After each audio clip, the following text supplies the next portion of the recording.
If Jesus won the battle over the flesh, he won the mind battle.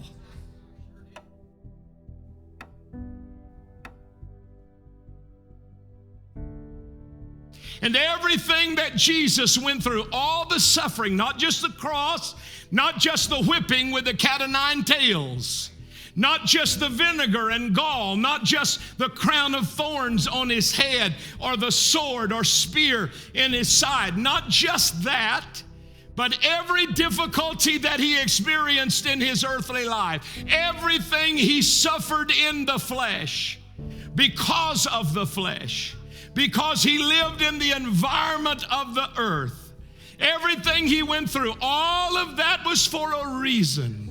Number one, that he could be the greatest high priest the world has ever known.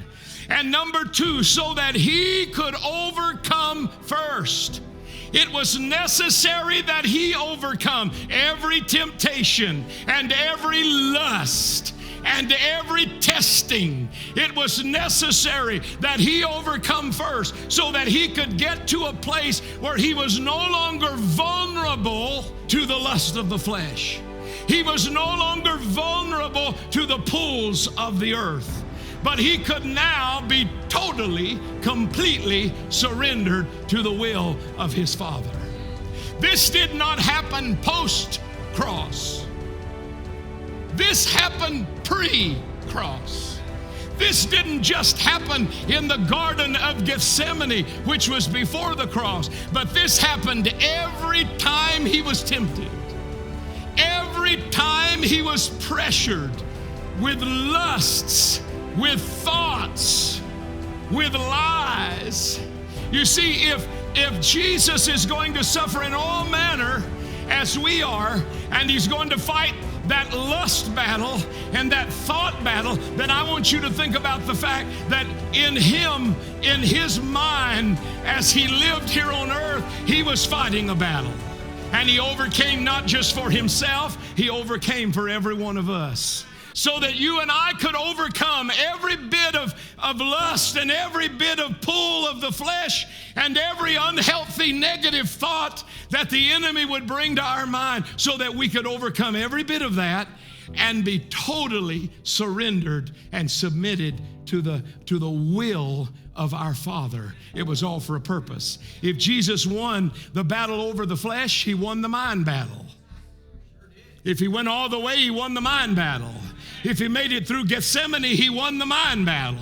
And so the mind that he now has is not a mind that is related to the things of the earth. It is not a mind that is connected to the realm of the flesh, but the mind that he now has is the mind of his Father. He now has the mind of God.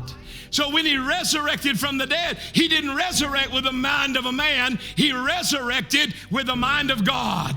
We are to arm ourselves with the same mind. We have been promised a way to overcome every battle, every temptation, every lust.